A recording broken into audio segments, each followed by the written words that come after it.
Hello. Hi. Welcome back one last time to Winter's Heart discussion by Wheel Takes, a podcast about the Wheel of Time, a series of fantasy novels written by Robert Jordan and ultimately completed by Brandon Sanderson. My name is Gus, and I have read every Wheel of Time book. And I'm Allie, and I'm on book 10. You technically now you are, yes. Yeah.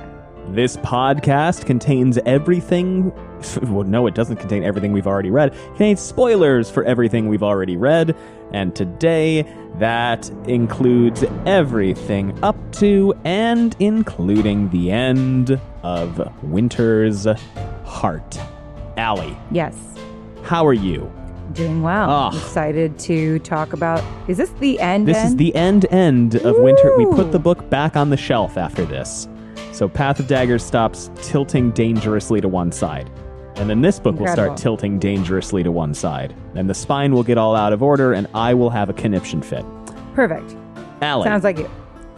That is, yeah. Allie. But it's cute, though. Well, thank you. That's very kind of you to say. Allie, I gotta tell you something. Yeah. We have some people to thank. Oh, you guys. We got a couple of new patrons. First things first, thanks for the high five, Andrea S. Andrea S. Just like a groovy. Ooh. Have I done groovy? I don't think so. I don't think so. A groovy top. Like a spinning top? Yeah. Have I done that? No. Nah. You are simply pleasant. You know, I feel like sometimes it's just nice to like have somebody that you can like really unplug with and really just kind of be present for. Mm-hmm. And I feel like that's you, Andrea S. You're somebody who we can really kind of let go of all of this stuff, that these bells and whistles that we have going on, and really take the time to be present with one another. And, you know, there's no danger that like during the middle of our conversation, you're going to like reach for your phone. You know, you're somebody who is present. You are there. You are delightful and pleasant to be around. I also think that, you know, you're balancing a lot. You've got a lot going on, but you're awe-inspiring to watch, because despite all of the gravity of the things around you, you keep going, you keep spinning, you know that you can handle what's in front of you.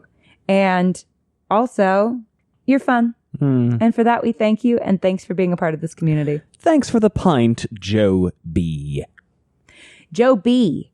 Just like a dashing... Ooh. Mm-hmm. A dashing tree frog. Have I done frogs? I don't think so. I don't think you've done tree frog. You are... No, I've definitely done frogs. No, I'm doing a different one. Okay. Just like a dashing sack of sand.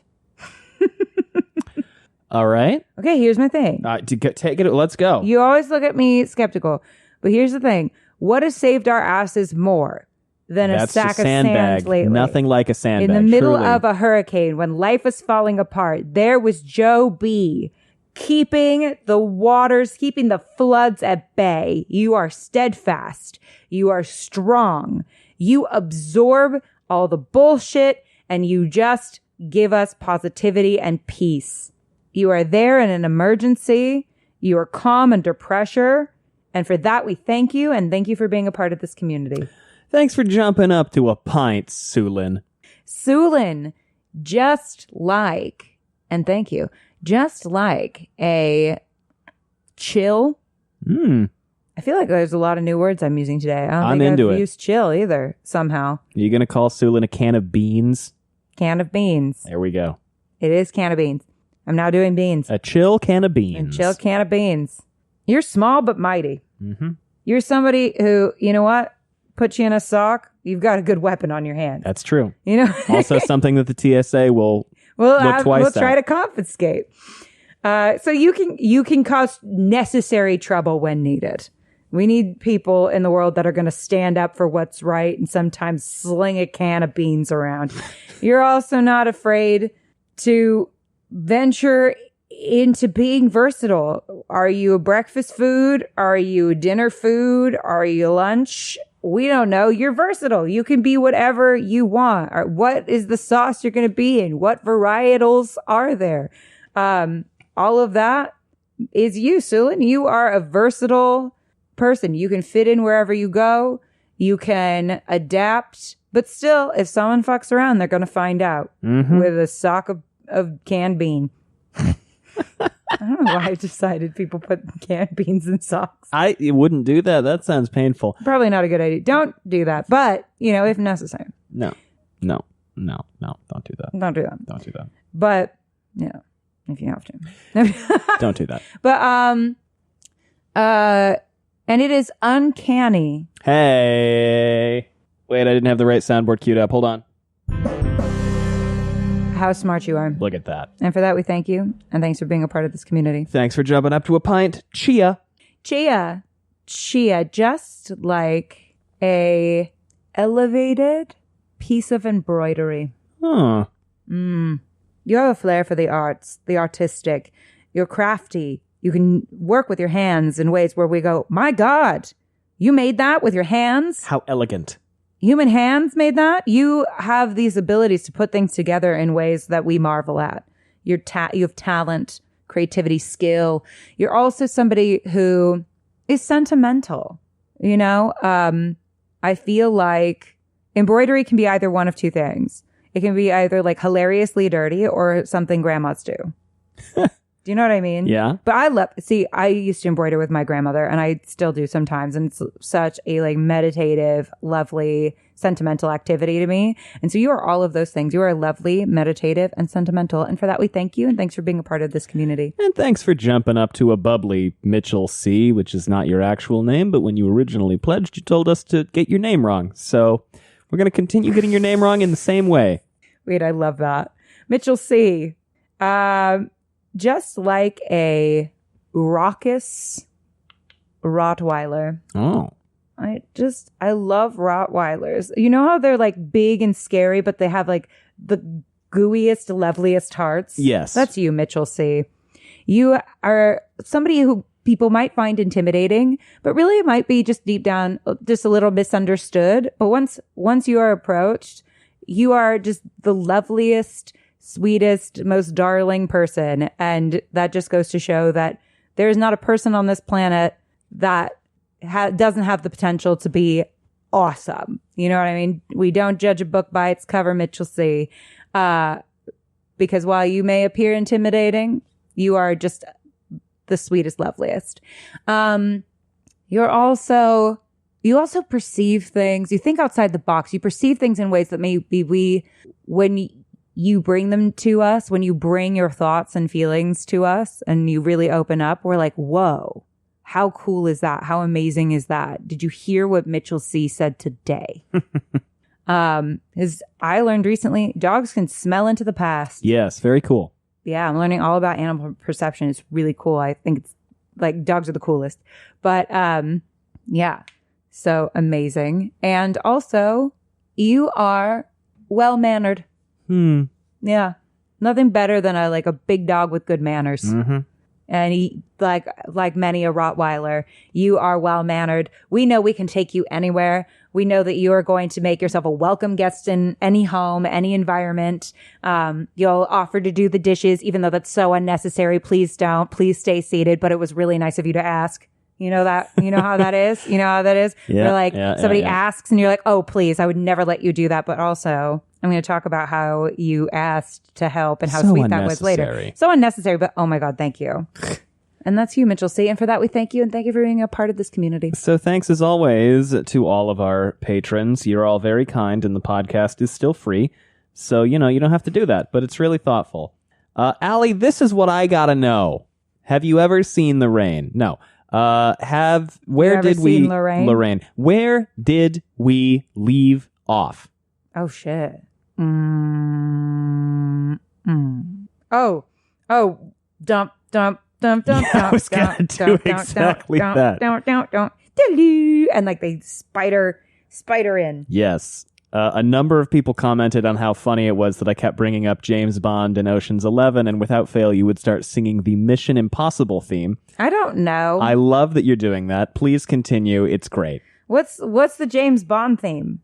I've seen so many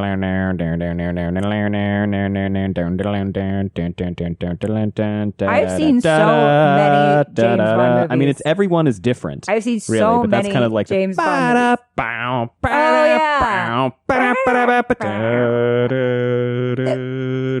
Although I think that's GoldenEye specifically, but that's kind of the one everybody knows. That's kind of, that's the one I know. But I swear to God, I've seen so many. Because they're James Bond always movies, and I have no idea. Not Whereas to talk Mission about Impossible is always film franchises. Oh yeah, but Mission Impossible is always bump bump bump bump bump bump. Okay. Although really, it's probably okay, but it's a fun bit because now we get to remind everybody just how prevalent entertainment is. Anyway. This stuff is in your life. So pay your actors and writers. Bob Iger, who's not listening. And if you are listening, pay your fucking actors and writers. What if he was? That'd be so funny. Allie, here's the thing. Yeah. With the Choidan Call. Okay. Chapter 35.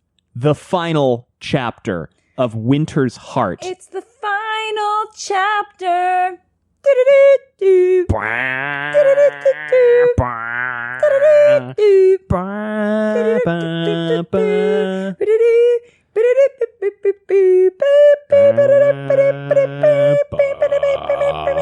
can't get that low. All right, maybe I can, but not when I'm sitting like a fucking. I had a lot of regrets pretzel. about halfway through that, but I was like, it was very high. It was very good though. It was very well done. I have to finish it. We're on chapter 35 with the Choidan Call because I'm not going to say Chode and Cal. But I wish you would. With the Chode and Cal. Here's the chapter logo. What in the blue fuck is this? It is the Aes Sedai symbol. And the fang. Yeah, it's the oh my God. The ancient symbol of Aes Sedai. Yes. It's the one they were together. Yin and yang. Yeah, it's yin yang, but different and also without the dots. Oh, right. And it's like upside down, I think. You're right. That's true. Allie, I already know the answer. Do you have notes? You told me you didn't take any. I'm sorry. Okay. Here's the thing. I didn't know how much people liked reading my notes. I didn't know. I was concerned that I had a weird moment where I was like, oh, people are listening to these, but maybe they're annoying and people don't like them. I don't know why I did that in my head. And then you were like, no, people email in and are like, thanks for posting the notes. Love them. So I didn't know that. So now I will be better about being diligent. So look forward to more notes. I didn't know. I had no idea how that was a thing people loved. I'm sorry.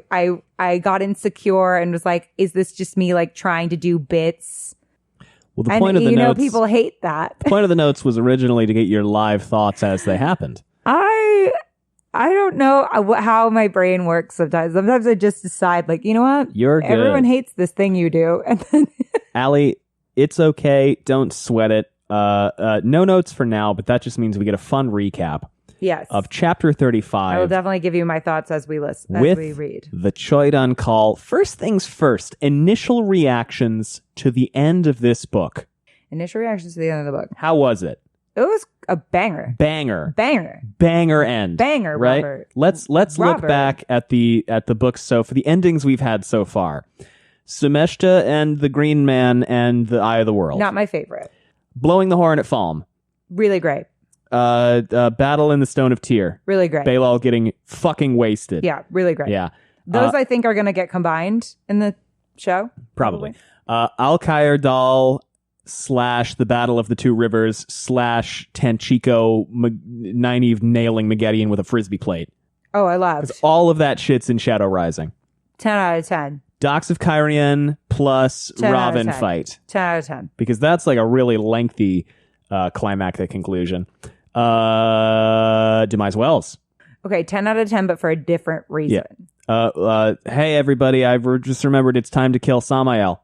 not as much of a 10 out of 10, but still exciting. I think for two reasons. One, it felt kind of random that was put where it was. But two, and the stepping back into the fog made me think he wasn't really dead. Yes. Yeah. The Ashaman attack the Kyrian, Palace of Kyrian, and Rand goes on the run. Great. The cleansing. Another 10 out of 10 for me. To me, this is up there with, honestly, the Bull of the Winds. That to me was a great moment. Underrated moment, in my opinion. When they actually do it, and then they're like running from Shantian. That was fucking rad. And then they undo the weave. Like, that was rad as hell. It's funny because I talk to people about the Path of Daggers, and they always go, well, does anything actually happen? I go, a shitload happens. It's just not in the... It's funny because, like, despite the fact that Path of Daggers was probably our most pessimistic section of the podcast about the books, it's one of my favorite books in a lot of ways. Still... Because there's so much cool shit that happens. It just happens at weird places, and then you also have to get through all the weird parent bullshit. So, like... For me, it was like just coming off of Crown of Thorns. Crown of Swords, Crown of Thorns. That's Crown of Swords, different thing. And just kind of like how... Once we decided... I feel like we had a lot more fun once we decided... That that was the thing? Yeah. I feel like just because I'm like, how many different ways can I dissect this? Yeah. Which we will also just do a more broad Thailand overview, but we didn't want to live in it. We want to visit that when we have we'll visit it on our terms. Yeah. And also it just felt like we were starting to depress people who were listening. Which is not the goal. The goal. The point of this is for everyone to have fun. Yeah. So, yeah, that's not the objective. It is fun. It's extremely fun. I have it up there, the cleansing up there with do Mize Wells, but do Mize Wells for a different reason. This was more awesome. Yeah. And that was more like, oh my God, yeah. Robert Jordan just dropped a thesis. And Battle Two Rivers. I fucking love the Battle. I know I've said this before. I love the Battle of the Two Rivers, I think, is my favorite moment in the book so far. Yeah. Just in terms of like the pure awesomeness. Yeah. But Bull of the Winds is up there. This is up there. Yeah, this might be one of my favorite endings. It's a great ending. Yeah. It's real fucking cool, man. Yeah. It's and he starts switching POVs like every 3 lines of text, and it was very exciting. Creates a sense of urgency. It's really fucking cool. Yeah, and I started to go, oh shoot, there was comedy. This is so funny. There was nervousness. There was multiple Forsaken. This chapter has everything. This chapter has everything. Taints being cleansed. Magic battles. Moghedien fucking off into a cave. It's so fucking... She shows up, she goes, oh, hell no. No, absolutely not. Good luck. Aginor getting bodied by a rando. Moradin being middle management. Who, by the way, is one of Varen's people, right? Yes, Elsa is one of the Varen Vanguard. Yes, she is. Hold on. I have a lot of thoughts about Varen. I appreciate how thoroughly your Varen thoughts have been evolving of late. Well, the show... In part because of a choice made on the show. Which, can we talk about that? We did last week. Oh, we did? We did. We talked for about 20 minutes. We talked about it. Okay. I wasn't sure if I only talked about it in our episode breakdowns. That will come out... That's when we get at some point when approval. We get the okay. Yeah. When and if. So... Latest is whenever the AMPTP gets its head out of its ass. Bob Iger's crying somewhere. Yeah. Anyway, no. Well, if you're listening, I hope you are, Bob. But so, yeah. Okay, so at least one of her hypnotized people is a freaking Black Aja. Yeah. Interesting. Interesting. Dear sweet Elsa. I mean, and that could be, we could give her plausible deniability. She doesn't know necessarily. We know that none of these people are going to hurt Rand, according to Min. What is it? Min says each will serve you in her way. Okay, but what does that fucking mean, Min? Min's not sure. Can you clarify No, for the she class? fucking can't. And no, she won't. Because that could mean, like, they'll help you die at the right time. Well, but that's Olivia, right? Varen wants him to do. Olivia's is she will help you die. I don't know about at the right time, but she will help you die. Olivia remaining a top 5 character for me in this moment, by the way. Olivia's awesome. I don't care. Yeah. Olivia's fine. Olivia's a good person. But Varen is a question mark. I don't want Varen to be evil, in part because I just feel like she's my fun ADHD representation. Well, have her actions indicated to you that she is? Oh, she's got secret. So does everybody. Secret hieroglyphs or whatever. Yeah, she's got her secret books. Codes. She's got her big book and her little book. Well, it's a little sketchy. Yeah. It's a little sketchy. She had that whole thought in her head where she's like, I'm a lot smarter than people think I am. Oh, sure. All Aes Sedai keep secrets. Yeah, but like compulsion secrets? Last time we saw someone, the last time we saw someone compel someone, and I said, well, maybe it was a means to an end. Everyone thought I was an idiot because I justified Leandrin being a good person. A sucky normal. Admittedly, you were looking at the books from the perspective of the trope already exists and I want to work around it, as opposed to the late 80s, early 90s. It's the trope. Right. Right? Not to say people weren't doing that then, but it was a little more common to be like, oh yeah, okay, this hallmark, we know this, let's go. Well, I just feel like I was suspicious. I would be suspicious of everybody. I mean, Warrane herself said, trust no one, not even Varen. Well, I just also feel like combining Varen and Van Dien, they've got to then be on the same side. And I think Van Dien is sketch. You're going to have to because otherwise people would be freaking out on Twitter. Allie, here's the thing. What? We're going to press forward. No. Chapter 35 with the Choiden Call right after these ads.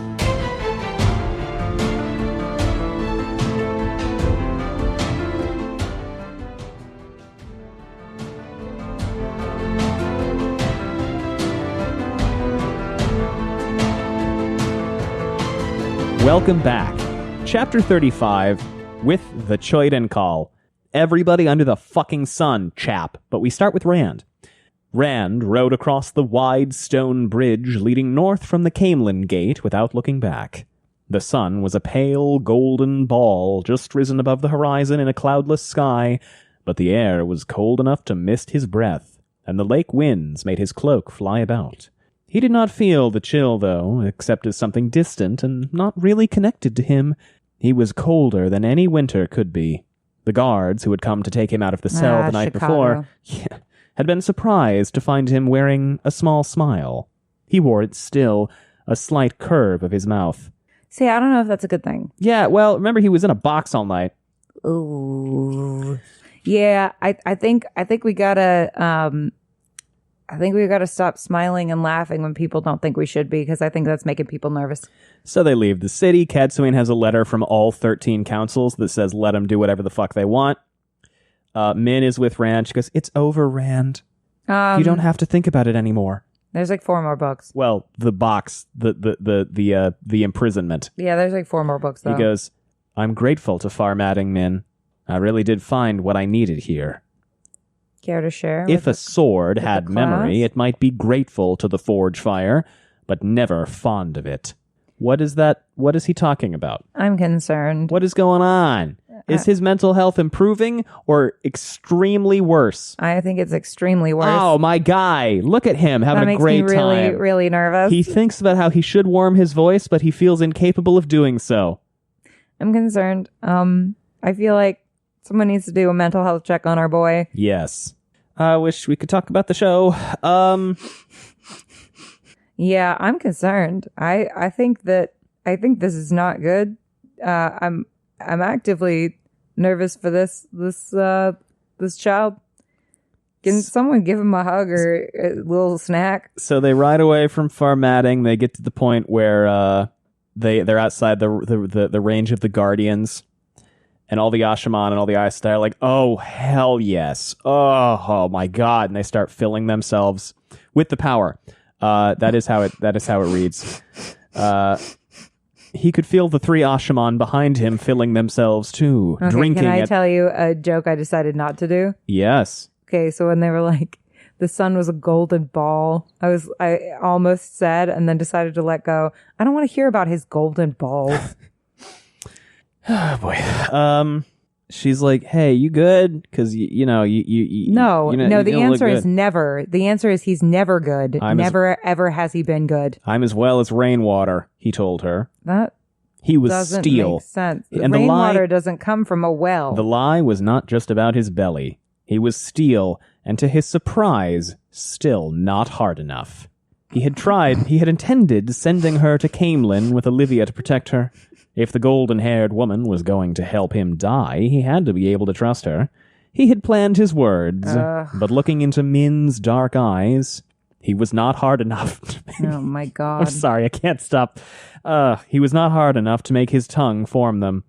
If you're not hard enough, your tongue is actually a very useful thing, so, you know. Turning the gray in sorry. I liked it. Turning the gray in among the bare-branched tree. We gotta earn the explicit tag. We gotta earn it. Don't listen with your kids. He spoke to... I would like to think of our podcast as family hostile. Yes. As opposed to family friendly. Yes. Actively antagonizing your family. Every day. I would like to think that this is something that you listen to and then the kids come in the room and they're like, what are you listening to? And you're like, nothing. It's like playing Baldur's Gate on a television in the living room. You shouldn't. You shouldn't. You should. I have started playing Baldur's Gate 3 recently. Oh, have you? It's quite fun. Know. I've only played it for like 8 hours in the past 3 weeks. And it's quite fun so far, although I keep getting analysis paralysis. But apparently the devs released a thing that was like, hey, just so you know, there's a slight bug in the release version of the patch. All of your party member companions are way, way hornier than they're supposed to be. That's a funny bug. Because like there was a YouTube, I was just looking at Baldur's Gate videos on YouTube, and there was one that said Baldur's Gate world record 2 minutes 2 seconds sex %, which is just click through the game as fast as you can until you can get to a sex scene. It's 2 minutes. All you have to do is get this green lady in your party, be racist to a demon, and then she's like, "You want to fuck?" That doesn't tend to be what makes I hope most people interested. I think they have patched it since. But anyway, I'm playing the game. It's a lot of fun. It's a lot of fun so far. You would like it. You should play it. I definitely will. Yeah, I definitely will. I think you should. I think we should record you playing it. Honestly. Oh. But. Okay. Yeah, I think that might be fun. Let's do it. So he digs up the access keys, also Kalendor, which he immediately thrusts under his saddle girth. Nice. Oh, sorry, he only digs up Kalendor. I guess he already had the access keys, or Nynaeve had the access keys. So he talks to Cadsuane. He walks up to Cadsuane, and he just goes, "I'm going to remove the taint from the male half of the source." And the Ashaman... Remove the taint. Remove it. And the Ashaman are like, oh, shit, that's cool. And the Aes Sedai are like, should we do that? I don't know, man. Yeah, because they're like, you could also destroy the world. And Rand was like, okay, but also the world will probably be destroyed if we have a bunch of magic men who are going to go insane walking around. That's kind of like part of what happened last time. That was kind of the whole spiel. We did this thing called breaking the world. So now to repair the world, we got to risk the world. Cadsuane's expression never altered. With that, she said, raising a skeptical eyebrow at the bundle beneath his leg. With the Choyden Call, he replied. That name was another gift from Luz Therin. You know them as immense statues. Sa'angreal, one buried in Kyrian, the other on Tremalking. And Harina's like, wait a fucking minute. I know that shit. I know about Tremalking. That's where the Amayar live. She doesn't say any of this, but... Is that the death cult? That is the cult that talks about the end of illusions. Oh, they're screwed. They're too big to be moved with any ease, but I have a pair of Terangrial called access keys. Using those, the Choyden Call can be tapped from anywhere in the world. And Luz is like, no, don't do it. Also can be tapped from anywhere in the world. Who? Rand's girlfriend. And Cadsuane has a sensible question. What is her sensible question? What if you destroy the world? No. Who is the woman that's going to do it? Who's going to help you? Yeah, and he goes, Nynaeve is. Yeah. Nynaeve goes, what? I am? She seems okay with it. No, she's okay with it. Yeah. Lan's a little nervous. Yeah, she's actually very brave about this. She is. Good for her. And Big ups to Nynaeve. And the Aes Sedai are like, maybe we shouldn't do this. This is a horrible idea. And Rand goes, well, I've decided to do it, so we're doing it. And Esune goes, by everything I've read, the attempt to use those Sa'angreal may result in disaster. Together, they might be strong enough to crack the world like an egg. And Rand goes, well, we're lucky I don't read. And Luz goes, like an egg. And in the that was audiobook, the way Kramer does I forgot about that. is so, oh my God, it was so funny. And part of it was funny because we paused to discuss, and then we hit play, and Michael Kramer just came in with, like an egg. It was really fucking funny. Give yourself the gift of listening to Michael Kramer shakily say, like an egg. It was so funny. We died. Yeah. So and moments like that are why you may be interested in becoming a patron to see our live reaction. when we have them. When we have them. We do have them. Every now and again. Yeah, so whatever. They talk. Cadsuane has questions. She goes, will you do the deed here? And Rand is like, That no, hardly man. seems appropriate. Min's busy, and the other girls are so sorry. I literally did made the same joke. Don't apologize to me. Oh, are you apologizing to them? Yeah. Where are they going to do the deed? I forget about them a lot. Where are they going to do the deed? They're going to do it on a mountaintop. Shadar Logoth. Oh, yeah. Now, you predicted a lot of this. How do you feel? Kind of. I mean, I was kind of taking a lot of shots in the dark, but I was like, maybe they like kiss. And then it creates good Make stuff. the evils kiss? Well, you make the good evil and the bad evil kiss. And then that cancels each other out somehow. Yep. That was the thought. Eben is there. Little baby Eben comes up and he goes, Oh, no, Eben. it'll be wonderful channeling without the taint, my Lord Dragon. No. Rand thought Eben might be as much as 17, but he sounded Oh, younger. no. That always makes me want to empty my belly if I think on it. Oh, my little Eben. So, Nynaeve is grouchy about Cadsuane. That's because they're the same person. Yeah. Just years apart. Might also be grouchy about Olivia. I'm not sure which person she's grouchy about. It's Everyone. pretty sure. Yeah. So, Nynaeve is always a mood. yeah. Olivia walks up to Nynaeve and goes, Cadsuane says I must have the Terangrial, Nynaeve. Now don't argue, there isn't time. What? Not the Choyden call. She has the bracelet and the little hand thing. Well, yeah, I don't think you should probably like mix and mingle. Now don't argue, there isn't time. Besides, they're no good to you if you're going to be linked to him. It's true. That's valid. And so she gives her all the stuff.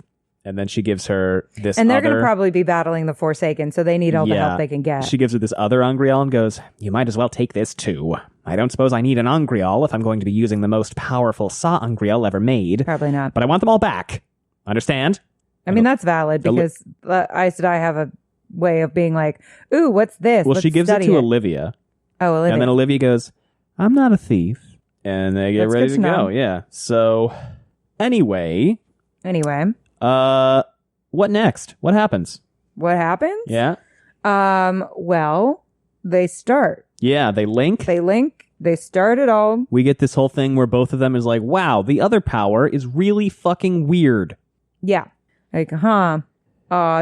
And then they start, and like almost immediately the Forsaken show up. Pretty much right away. Yeah. They're like, what is all this power happening over here?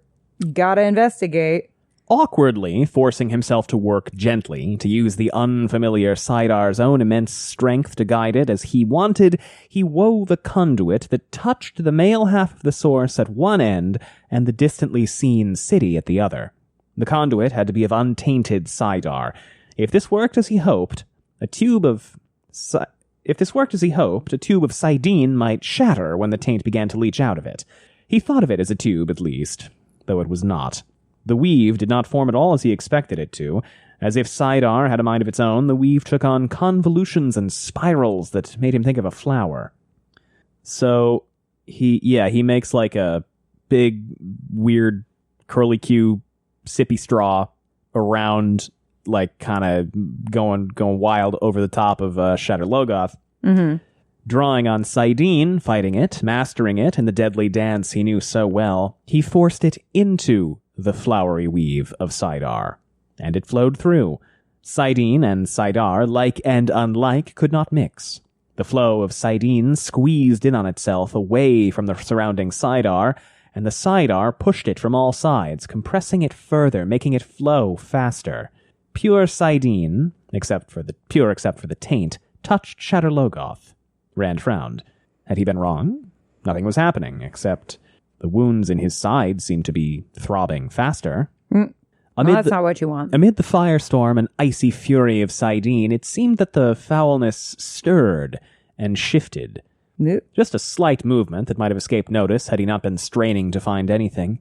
A slight stirring in the midst of chaos, but all in the same direction. Go on, Nynaeve urged. Her eyes were bright, as though just having Saidar flow in her was enough for joy. Yeah, so, what's going on? They're channeling. Yeah, I mean, how does this work? Well, basically they're using Sidene and Saidar to basically push Saidar through the Shadowlogoth badness. Yeah. And they're kind of canceling each other out, and clean Saidar comes out, or Sidene comes out the back of it. Yeah, it's very confusing. And it describes a lot of physical characteristics to the powers, but for the sake of imagery, yeah, I kind of think of it, and I got a lot of shit for the way I described this once, because it's a really horrible visual metaphor if you think of it the wrong way. He's kind of using Saidar as a washcloth, and he's like wringing out a washcloth, and the liquid is the Sidene. What? I don't forget I said anything. Because then somebody said, "Are you saying he's using Nynaeve as a washcloth to clean the taint?" And I said, "I take it all back." So, yeah, but I think like the idea here is that I wasn't what I meant. Unfortunately, it is what I said, but it's not what I meant. No. I know.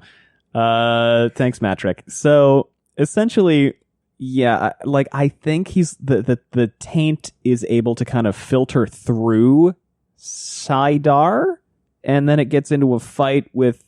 Well, no, here's what I think it is. It's like Sidene and the bad stuff come together, right? Mm-hmm. And then Rand basically just like pushes, or Saidar and the bad stuff come together, right? Well, Sidene is the man magic. I know. Yeah. So Saidar and the bad stuff come together, right? And like kind of hold each other there. And then Rand just like pushes Sidene through that to make good magic. Saidar isn't holding onto the bad stuff. Saidar is a tube. He's pushing tainted Sidene through it. So it's like the internet. It's a series of tubes, yeah. Squeezing down the tube and like kind of squeezing the taint out of... Nice. Yeah. Sidene, and I think the reason this works is because the Mashadar evil and the Sidene evil are like... The taint evil are kind of like, hey, I hate that guy. Let me stick around and fuck that guy up. Okay. Kind of. Or I don't know if like this, the Shadowlogoth evil is like stopping the taint, but not Sidene.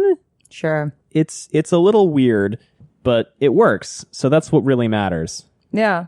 So we switch perspectives to Elsa. Elsa Penfell. How's she?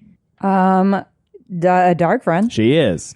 She's having a time. Oh my god, this is the funniest part. This is not yet. She just kind of is watching and thinks about Nynaeve as a wilder, and Cadsuane goes, "It'll begin soon, I fear. They'll be feeling that in Tar Valon and maybe on the other side of the world. Everyone to your places." And they all make some links. We've got Serene and Corelle linking with Flynn. Nasune, Beldine, and Daegian are linked with Eben. Varen and Kumira are making a circle with Shallot. Olivia... Shallot? Shallon, the Windfinder. I thought you said Shallot. I did, because I'm calling her Shallot, remember? I like Shallot. Olivia's just on her own, because she doesn't give a shit. Mm. And... Mood. Elsa thinks of how much she'd like to have her Terangriel. But yeah, we've got Olivia. We've got 3 circles as an encircling defense. And do not give the Angrial to Elsa. Elsa thinks about how important it is that the Dragon Reborn remain alive. Whatever the cost, the Dragon Reborn had to reach the last battle. Well, that's whatever the cost. That also worries him. Mm-hmm. Well, why does she think that? Okay, everybody's got different agendas going on. Why does she think that? Because he's needed. He's needed there for them. Who gave her that idea? Who encouraged that idea? Varen. Varen. Oh, yeah. So we switch to Bar Melon. Bar Melon? Who is that? It's my boy. This Who's is my Bar fucking Melon? guy. He's this random trader in Kyrian. Oh, and he's like, what the hell's happening? Yeah, he's riding his cart down the snowy road to Tremoncienne. Bar Melon wondered whether old Magdalene at the Nine Rings would pay what he wanted for the plum brandy in the cart behind him. He was not sanguine. She was tight with silver, Magdalene was. The brandy was not very good, and this late in the winter she might be willing to wait until spring to get better. Suddenly Wow. he realized that the day seemed very bright, almost like summer noon instead of a winter morning. Strangest of all, the glow seemed to be coming from the huge pit beside the road where workmen from the city had been digging away until the previous year. So yeah, he looks in and what's going on down there? Lots of channeling, magic battles. Yeah, man, the fucking the Choidan Call is lit the fuck up. And I identify a lot with this man because he goes, I'm going home. I'm gonna go home and get drunk. Fuck this. And So- I love that energy. That's the correct thing to do in this instance, I think. Yeah, so then we switch to Timna. Timna, hell yeah. How's Timna? Who's Timna? One of the Aes Sedai? No. One of the... She's one of the Amayar. Oh, yeah. And she's like, oh, the statue is glowing. Oh, the time of awakening has returned, or whatever it is. And I'm like, you're all going to kill yourselves. Suddenly, the one unplowed hill caught her eye. A great stone hand stuck out of the ground, clasping a clear sphere as large as a house, and that sphere was shining like a glorious summer sun. All thoughts of the Athan Mier gone, Timna gathered her cloak and sat down on the ground, smiling to think that she might see the fulfillment of prophecy and the end of illusion. Oh, yeah. No, they're fucked. And then we switch to Sindain. This is so funny. This is one of the more extra things that Lanfear has ever done. Lanfear, Sindain, whatever. Now that you know that, you figured that out. There's enough evidence, and there is no logical conclusion that is elsewise, I mean, right? come on. Especially based on some things that she thinks in this particular section. Yeah, come on. We know who she is. Don't lie to me. This dude goes, "If you're truly one of the chosen, I will serve you," the bearded man in front of Sindain said doubtfully. And she feels the access keys start. Mm-hmm. So, he had found a woman to use the other access key. She would have faced the great lord, faced the creator with him. She would have shared the power with him, let him rule the world at her side, and he had spurned her love, spurned her. The fool babbling at her was an important man. You also tried to kill him. The fool babbling at her was an important man, as such things were accounted here and now, but she did not have time to make certain of his trustworthiness, and without that she could not leave him to babble, not when she could feel Moghedien's hand caressing the corsouvre that held her soul. A razor-thin flow of air sliced the fellow's beard in two as it took off his head. Whoa. Before They body keep doing that. or head hit the stone floor, she had spun her gateway, a beacon she could point to, beckoning her. Okay. And then she goes through the thing and she gets ready to start fucking shit up. Yeah. Moghedien's basically like, everyone has to go. But not me. But not me, though. Fuck you guys. I'm good. God, so middle management. I am on vacation. Please check my out of office. So middle management. I love this guy. What a clown. Can't stand him. So then we switch to Cadsuane. What's she got? This part, I love this fucking part. So this is the thing where she's standing there on the hilltop holding the Terangriel. Yeah. Walk me through this, because it's so cool. She's on the hilltop holding the Terangriel. Do you remember this? It's a little swallow. Oh, wait. Who is? Cadsuane. Cadsuane. Okay. Cadsuane's there holding the swallow. And doesn't it tell her where they're coming It's from? a shrike. Sorry, it's a shrike. Yeah. Doesn't it tell her where their the magic is coming from? Right? Yeah. So she has a shrike and a swallow, and they turn to indicate the direction that the two different powers are being channeled in. But it starts turning a bunch. It's it's popping back and forth. And it's like, oh, they're here. And as it turns, so she's holding. There's a giant shield, a dome of shielding, essentially over top of the city. A dome and a taint. Okay. Yeah. Lightning is being thrown down onto the shield Scary. by the Forsaken, Scary. but it is being stopped by the shield. The wind is going bananas. A pity she could not say how far away the power had been channeled, or whether by a man or a woman. Sorry, it's one or the other. It's both. But the direction would have to do. She hoped there would be no useful info. mishaps. Okay, so then they kind of break into teams. Yes. So we've got... and go to confront these different they kind of made a circle. We've got Serain and Corelle and Flynn, Nesune, Beldine, and Daigian and Hopwell, Varen, Chimera, and Shallot, and Olivia. And I was like, oh, God. We're breaking into teams. That's so stressful. It's so fucking cool. And so she's holding the Swallow turns, she goes, there. As soon as the single word left her mouth, a fountain of flame erupted in the forest to the north, and then another, and another, a staggered line racing northward. Kalendor shone like a flame in young Jahar's hands. Surprisingly, from the intensity on Elsa's face and the way she gripped her flows in skirts, she was the one directing those flows. Is anyone bonded to Elsa? Elsa? No, she's... Okay. No. I got stressed for a second. And we get the thing where, like, Maurice grabs Jahar's hair and is like, be careful, buddy. And they look at each other, and Cadsuane is like, I don't know what's going on there. None of my business. They're into each other. They're bonded, and also probably, yeah. And she looks back at Nynaeve and Rand. Nynaeve is, like, about to pass out, and Rand is just sitting there sweating really hard. Mm-hmm. The swallow turned on its chain beneath her hand. There, she said, pointing toward the ruins of Shadowlogoth, which is probably where Zindane is. We switch to Rand. How's Rand? He's having a tough time. He's bad. He keeps pushing. And then we switch to Damon Dread. How's Damon Dread? He's also bad. Everyone's bad. Yeah. He shows up. He sees what he thinks is just like a random guy in the forest. Like he thinks it's just a random group, right? Yeah. And he's like, maybe I'll kill them, maybe I won't. He's kind of going back and forth about that in his brain. And then they see him and he realizes, oh no, they can channel also. And then they have a magic battle. Well, first, fire spouts come at him because he's in the city. So actually this was Damon Dread that Cadsuane just sensed. And yeah, then he sees Flynn.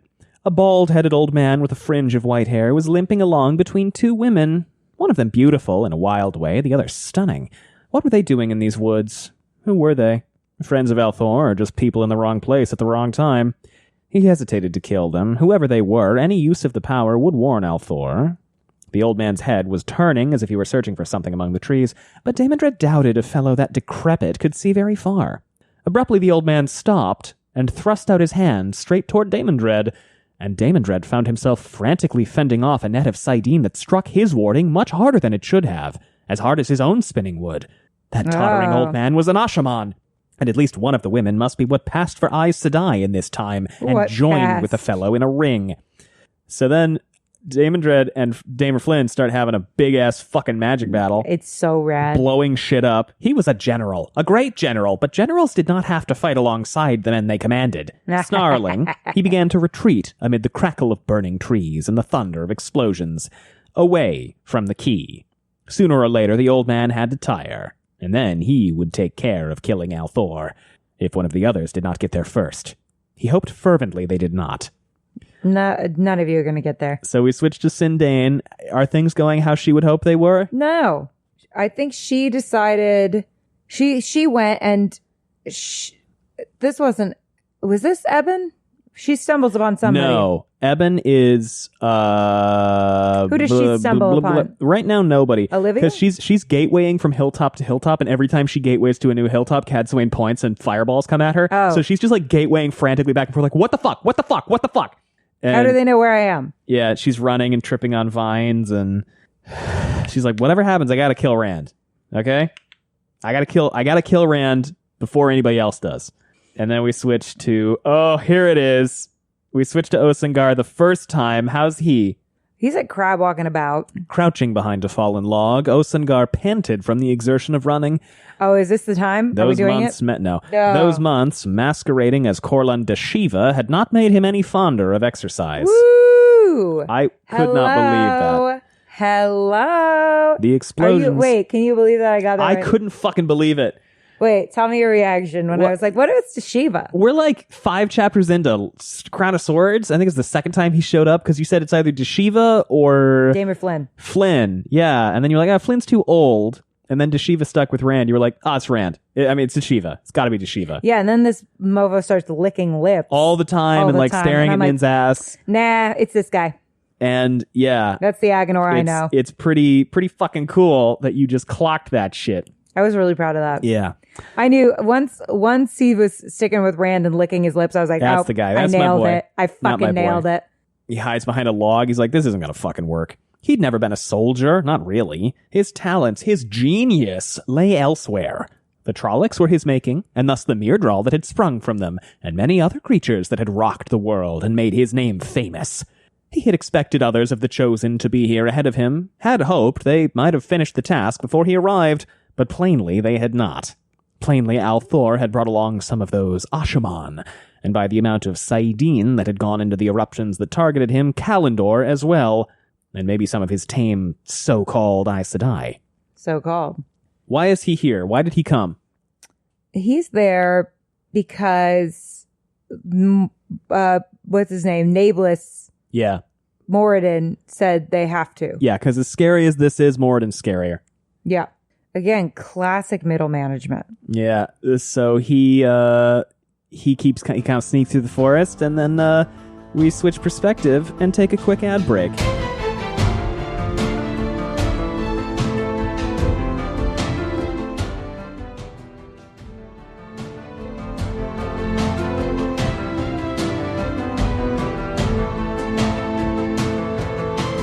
Welcome back. We switch to Varen. How's she?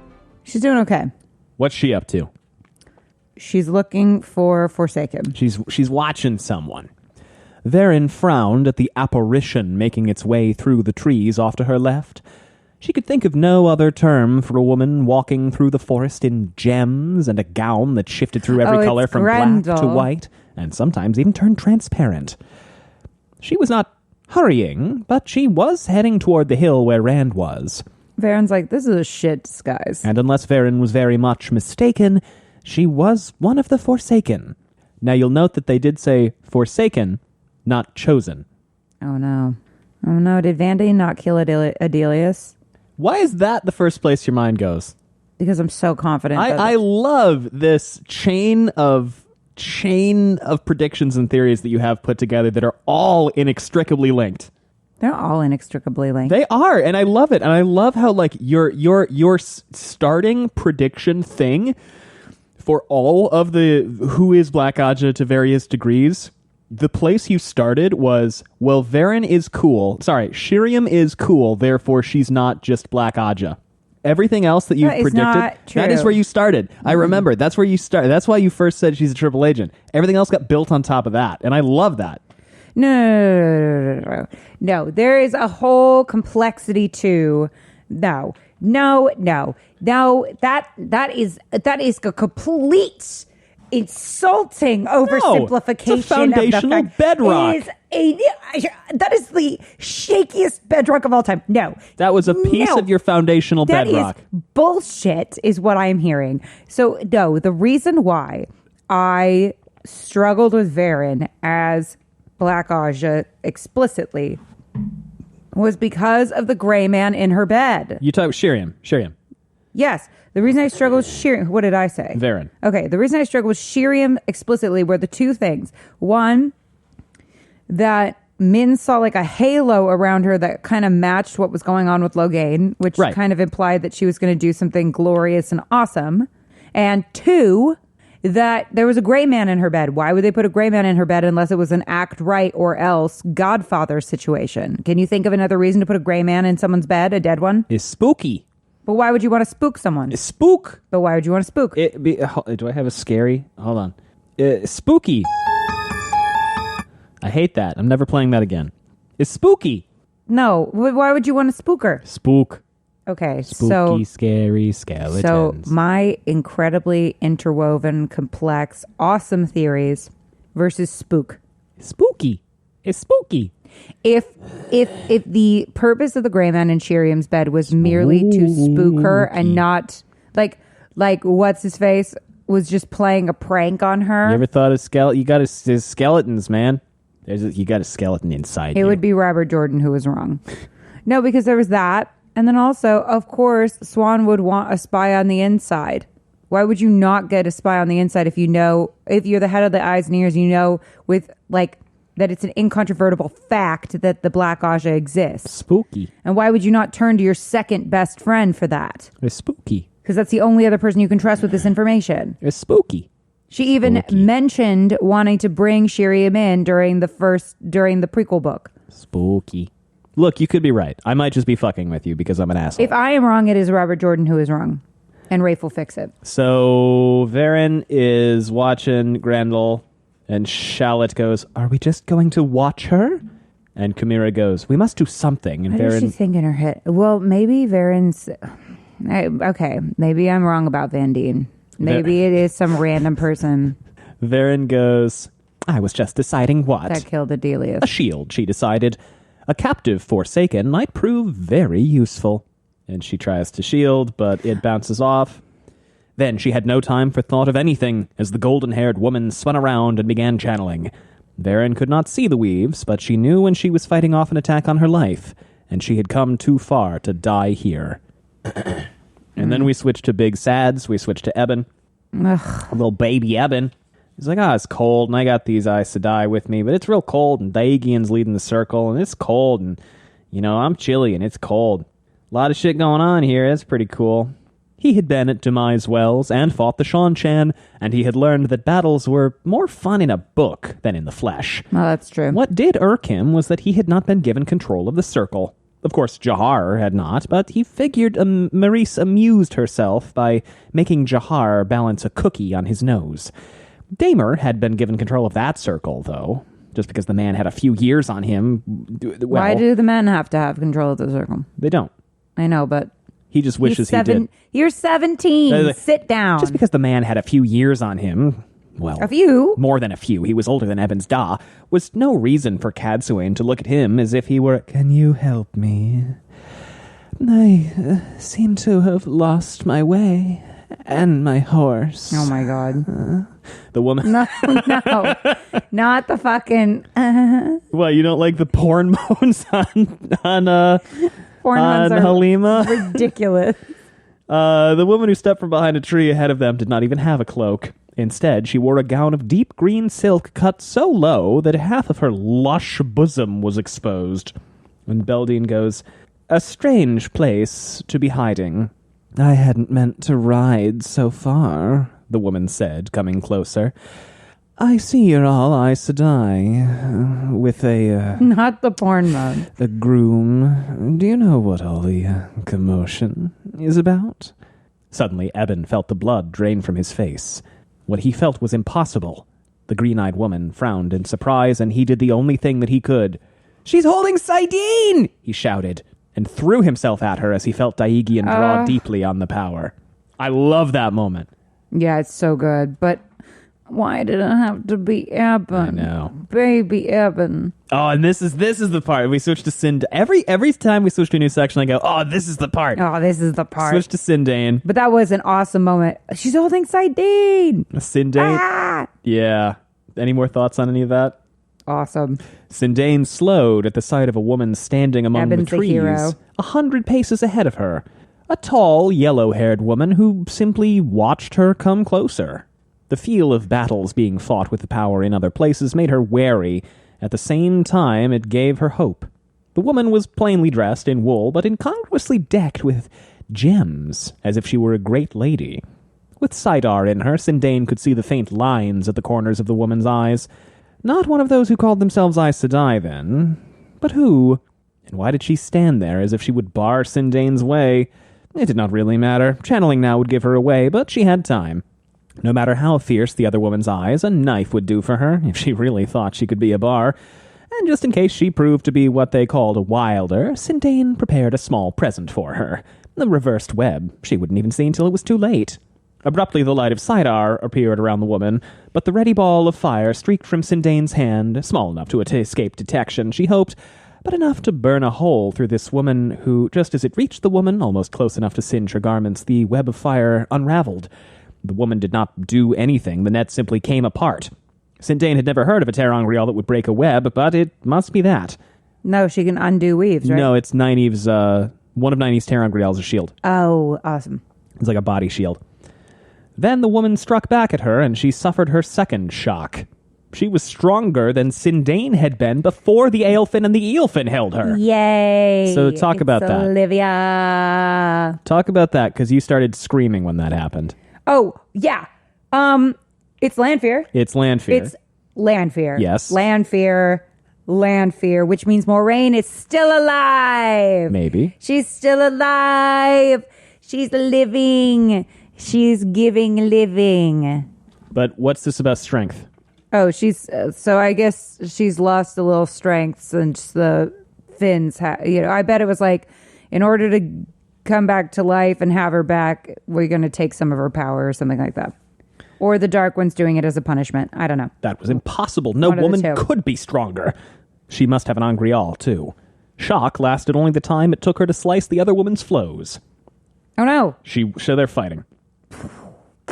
Snarling, Sindain fought back, and the earth heaved beneath their feet. She would see him die. She would. No. And we switched to Moghedien. Walk me through the Moghedien part. Moghedien shows up, and she's like, this sucks. Mm-hmm. He doesn't... I can just make it seem like I tried my darndest, and I'm just going to go hang out in a cave. Absolutely not. Yeah, she stands up, she goes, oh, fuck that, and she just sits down and watches. She's like, I only came here because Moradin wouldn't stop jerking off the Corsuvra. Yeah. And I didn't like that. So I'm here now. I'm going to watch, and then I'll fucking leave. Yeah. She's like, I was made to come. They didn't give me any more extra instructions than that. Now, notably, who is absent? Which Forsaken are absent? Moradin. One. Who else is alive? Oh, Masana. Yeah. And Semirog. Yes. All three of them don't come. Well, and they haven't been, really. Semirog hasn't. Coming to the meetings. Yeah, and you're pretty sure she's a Noth. Yeah, so she's with Tuon all the time, though not right now. But she's definitely in pursuit. Yeah. And then, I bet Tuon's real sad to be away from her. Seems like such a fun person to be around. Really a joy. And then Masana's just not here. Yeah, Masana is busy with the White Tower shit, and she hasn't been coming to meetings either. So we switched to Rand. How's Rand? He's fine. Yeah, he's bad. He's working on it. And then we switched to Min, or maybe it's Cadsuane. I think it's Cadsuane, actually. Yeah, it's Cadsuane. And she's talking to Min, and what's she talking to Min about? She's talking to Min about... Hey, how's Rand doing? Oh, yeah. She's bad. Can I go give him a hug? And she's like, no, you can't. How long has it been? Like an hour. It's like midday. Oh. And Nynaeve falls over. Yep. And her eyelids fluttered weakly and her breasts heaved as she gulped air desperately. Sure. No more, she whimpered. I cannot stand any more. Cadsuane hesitated, something she was not accustomed to doing. The girl could not leave the circle until young Althor released her, but unless these Choyden Kull were flawed in the same way as Kalendor, she'd be buffered against taking in enough of the power to damage her. Except that she was acting as a conduit for far more of Saidar than the entire White Tower could have handled using every Angreal and Sa'angreal the tower possessed. After having that flow through her for hours, simple physical exhaustion might be killing her. So Cadsuane... I mean, this makes it so that Nynaeve, the end of season 1 is so significant. Yeah, it is, yeah. I love it. Cadsuane kneels down and does some healing on Nynaeve at the expense of lessening the shield a little bit. Sure. And then we switch to Osan'gar, and this is the bit. You ready? Yeah. How you feel about this part? This is my favorite part of the whole thing. This is the funniest fucking thing. This is the funniest. He shows up. Can I just talk about it? Yes. So he shows up. And he's by the way, it does explicitly said he smiled walks. as he crabbed sideways to shelter behind a tree. Hysterical. Then, so he crabs his way through crabbing, and there's just no way that this was not meant to be funny. This is the funniest thing. So he crabs. He looks at Cadsuane and the rest of them. The shields are a little bit lowered, and he goes, "Okay, I'm just gonna come murder the shit out of all of them right now." And he prepares to do it. And Elsa looks over and is like, "Oh, there's a guy there." Well, he's probably some rando, and then just kills him. It's so fucking funny. It's so funny. Osan'gar, he squats down. Elsa the dark friend kills like top dark friend. Even Moghedien would quail before him once he had that crystal sword. Nameless.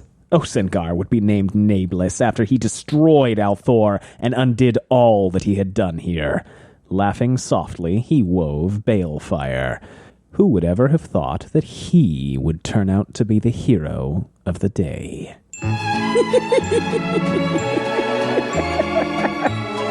If there's one person this sound fits, it's fucking Agenor, am I right? Abso-fucking-lutely. Walking slowly, studying the forested hills around them, Elsa suddenly stopped as a flicker of movement caught the corner of her eye. She turned her head slowly, and not as far as the hill where she had seen that flash. The day had been very difficult for her. In her captivity among the Aiel tents at Cairhien, it had come to her that it was paramount for the Dragon Reborn to reach the last battle. It had suddenly become so blindingly obvious that it astounded her she had not seen it before. What's that? Compulsion. Varen. Now it was clear to her, as clear as Saidar made the face of the man trying to hide on that hill while peeking around a tree trunk.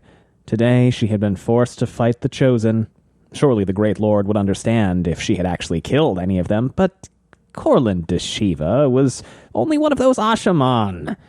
The Shiva raised his hand toward the hill where she stood, and she drew as hard as she could on Kalendor in Jahar's hands. Saidin seemed well suited to destruction, to her. A huge ball of coruscating fire surrounded the other hilltop, red and gold and blue. When it was gone, that other hill ended in a smooth surface 50 feet lower than the old crest. And R.I.P. for our boy. Thoughts on his entire career in these books?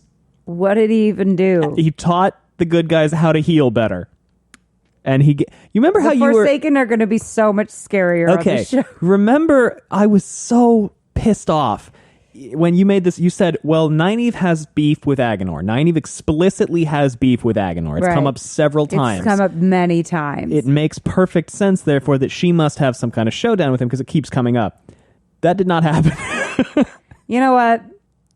This better. Is funnier. It's better this somehow. is funnier. No, is it funnier? Yes. Do I like funnier? Often. So if I'm wrong about that, but right about everything else, that's fine. I love this part. We switched to Moghedien. She's sitting there. She's like, God damn, I'm sitting on this hill for like 12 fucking hours. It's almost sundown. Yep. And she's kind of watching, and she's like, this is so weird, man. I don't know what the fuck's going on. But there's also like a weird dome forming over the city, and that makes me extremely uncomfortable. And I really don't like it. Weird domes do make me uncomfortable. That thing might grow until it enveloped the entire world, or perhaps shatter the world, as Arengar had said it might. But if that happened, there was no safe place, no shadows for the spider to hide in. Suddenly something writhed up from that dark, smooth surface, like a flame, if flames were blacker than black, and then another, until the dome boiled with Stygian fire. I like that, Stygian fire. Even though, doesn't Stygian mean of the river Styx? I think so. So if we're going to be douchey, pedantic fucks, which is so in character for us, doesn't really make sense, but I don't give a shit. I like the word. Who cares? The roar of 10,000 thunders made her clap her hands over her ears. Before we get a bunch of emails about it. Yeah, relating to the Styx River. And shriek soundlessly in that crash, and the dome collapsed in on itself in the space of a heartbeat, to a pinpoint, to nothing. So it also can mean dark, gloomy, or hellish. Oh, hell yeah. All right, great. Way to go. I just was like, we are going to get emails. Etymological emails? Yeah. And then there's an implosion, and she goes, strangely, she still felt no fear. She thought if she survived this, she would never feel fear again. Sure. So they did it. So awesome. We did it. I feel like the cleansing deserves more than that, but, you know. Well, what about like... Sure, yeah. A simultaneous... Cadsuane let the thing that had been a ter'angreal drop to the ground. It could no longer be called a statue of a woman. The face was as wisely serene as ever, but the figure was broken in two and lumpy like bubbled wax where one side had melted. including the arm that had held the crystal sphere, now lying in shattered fragments around the ruined thing. The male figure was whole and already tucked away in her saddlebags. Sure. You rolled your eyes real hard when we got to this.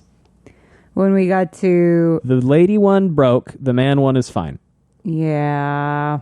And I think that's a fair thing to talk about. Why because is it is a thing the lady one got a break? It is a thing that comes up a lot in full spoiler discussions about the books. Is like, why? It just feels like either both of them break or neither of them break. Yeah, or if one's going to break, it's the man one because they had to do all the stuff to the manpower. Yeah. And I get from a plot perspective why this happens. I don't. But I'm sure there's stuff you can't tell me. The male one needs to be used for stuff later. Then why not keep the female one around? That's a great question. Why do we break the female one? I don't really know. Why are we breaking it? Yeah. Why? It's very imbalanced. In a vacuum, it's not something that bothers me. It's just sometimes Robert. Yeah. Robert. Well, it's continuing a trend that we're not crazy about. Robert. Rand and Nynaeve have passed the fuck out. They've been better. Min's cuddled up against him, and Lan runs up and helps Nynaeve sit up while unconscious, and Cadsuane's like, it's fine, they just passed out, even though his side wounds are all fucked up still. Is it fine? Damer is healing people, including Olivia. Olivia had broken her arm, but apparently that worked out. Damer Flynn was able to hold off Daemon Dread. Olivia was able to hold off Lanfear. I thought Olivia fought Grendel. No, Olivia fought Lanfear. Varen fought Grendel. That's right. Chimera died in the Grendel fight. Oh. But Shallot's fine. Yay. And Nisune was trying awkwardly to comfort a weeping Daegian who cradled young Evan's corpse in her arms. And rocked him like a baby. Greens were used to that sort of thing, but Cadsuane did not like losing 2 of her people in return for no more than a few singed Forsaken and 1 dead renegade. But you killed a Forsaken. Nice job, also, Elsa. Don't forget, you cleansed the taint. Cads, I think we're forgetting the bigger win here. The biggest We cleansed the taint. The biggest win of all, if you ask all the men who can channel. It's clean, Jahar said softly yet again. It's clean. Oh my god, what if Rand missed a spot, though? Oh, fuck. Damer and Jahar both said the same thing. The taint was gone, but how could they be sure some scrap did not remain? Oh, okay. Apparently they were also thinking what I'm thinking. Maurice had allowed her to link with the boy, and she could not feel anything like what the other Green had described, yet how could they be certain? Saidin was so alien that anything could be hidden in that mad chaos. I want to leave as soon as the rest of the warders return, she announced. There were too many questions for which she had no answers to suit her, but she had young Althor now. But the taint is cleansed. And she, after 10 books, and 9 books. I know. Woo! And she did not intend. Clean taints for everyone. This is one of the hardest fucking things to keep secret from you because, like, there was a dude at Jordan Con who was dressed up as the taint, and he just had a garbage bag on. And there was another dude who was Rand cleaning the taint. Remember that guy in the shower? Yeah. That was Rand cleansing the taint. Oh. Yeah. Everyone kept screaming at me not to look at him. Yeah. And I was really confused as to why a shower. I was like, is someone taking a sexy shower? Is like, that's what I thought. Magic sexy I was shower? like, is it a magic sexy shower? No, it's just the taint. She had young Althor now, and she did not intend to lose him. Is there a magic sexy shower? Raffo. I want it. Now, you usually Robert, read make it happen. The ending epigraph, and there isn't really an epigraph, but Okay. I'd love for you to read that ending there. Night fell. On the hilltop, the wind blew dust across the fragments of what had once been a ter'angreal. Below lay the tomb of Shadar Logoth, open to give the world hope. And on distant Tamilking, the word began to spread that the time of illusions was at an end. The end of the 9th book of the Wheel of Time. Those people are fucking dead. What? Yep. What? The Amayar? But we've heard about them twice. Surely they'll be important. I've watched enough death cult documentaries to know that those people are fucking dead. Allie? Yeah? Winter's Heart. Done. Bit slow. Little slow, yeah. That ending, though, slapped me in the face. Yeah, good ending. Really I'll good say ending. the thing about Winter's Heart is A lot of nothing followed by what the fuck, holy shit, oh my god, it's happening. I'm mad I decided that there was no way they were going to cleanse the taint during I the slog. know. Now, unfortunately, tragically and regretfully, you did not get bingo. It hurts. You did not get bingo. Can't win them all. I had one you were left. so close. That Tylan dies. You needed hopefully. Tylan dies, hopefully. Unfortunately for me and everyone, she's still fucking alive. Yeah, regrettably, didn't happen. Didn't happen. I will give the most winsome smile to whoever kills her. Sure, reasonable. I literally just put a bounty on that woman's head. That's fair. I want her gone. But alas, you were so... look at this. You were so close. I just really thought maybe Tylan might die. But, oh well. I was really hoping that in that final thing, but nope. Allie, any predictions for Crossroads? Yeah. I have a whole bingo sheet. You do, and we will share it when we begin Crossroads. Yeah. I mean, based on what everyone has said, I don't feel confident that it is a book where a lot of things happen. So I think I've decided I'm going to be a little bit vague about my ideas of what will happen, because I just think it's going to be a lot of like, here's where the characters were before the cleansing happened. What's that in the sky? A lot of what the fuck are they doing over there? Yeah. Okay, well. The Avatar, he's back. You know, that kind of thing. We do have the timelines are a little sketch right now. It's not quite clear when is happening, what is happening when. So this would be a good way to unify all that. Yeah. I feel like it's going to be a bunch of magic people going, what's that in the sky? Sure. They did say you could feel it on the other side of the world, so, you know. Well, the Tremalking people, they're dead. The Amiyar are fucked. Fucked. A shame. Totally fucked. What won't happen next book? What do you want to happen that you don't think will? Plot forwarding moment. Of any kind? None? Not a one. I'm just not optimistic by how people talk about it. Sure. What do I hope will happen? Yes. Elaine gets fed more than broth That as would be a pregnant big, woman. big win. Big win. Yeah, that she let Elaine eat. Hashtag let Elaine eat. Blow up Twitter. Yeah, hashtag let Elaine eat. Hashtag let Elaine eat. I want Maureen to come back. I also want I don't think Warren that'll happen next to come episode, back. next Alas. book. But I think she's coming. She may be dead. She's no. Rosamund Pike? No. No. Don't be ridiculous. Don't be ridiculous. Well, all that having been said, Allie, 5 books left. Yes. 1 book left in what is commonly considered by many, not all, to be the slog. 1.5 books left in what I consider to be the slog. Are you excited? Because I'm excited. I'm really excited. You know? I'm really excited. We're getting close. I'm feeling like I'm looking down the barrel of the last battle. I'm a little sad about that. Me too. I mean, I'm a little sad that like I'm melancholy. Book after next is Robert Jordan's last book. Yeah. That's a little sad. It is a little sad. I am excited to see more plot forwarding moments. Yes. And more funniness. I'm hoping more Yes. funniness. A lot of good character bits, I hope for. Yes. Yes. All right. Well, then I think we're going to wrap this one up. Say goodnight to Winter's Heart. As always, we're going to take a little... my Winter's Heart. We're going to take a little time off before starting Crossroads. Probably just the 1 week. It's possible we might need to.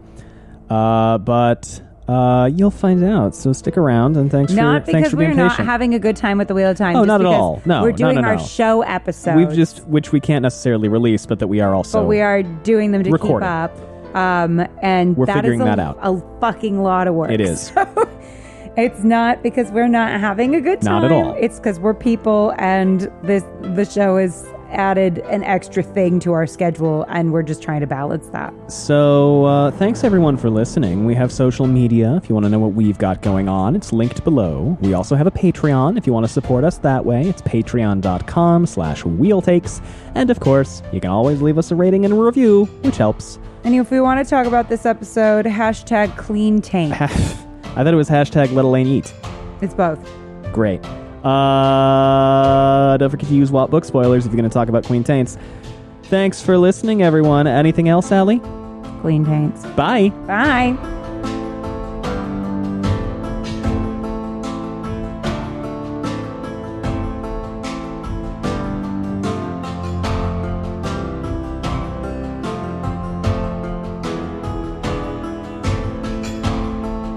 Thank you again for listening. This was Wheel Takes with Allie and Gus. Music by Alexander Nakarada.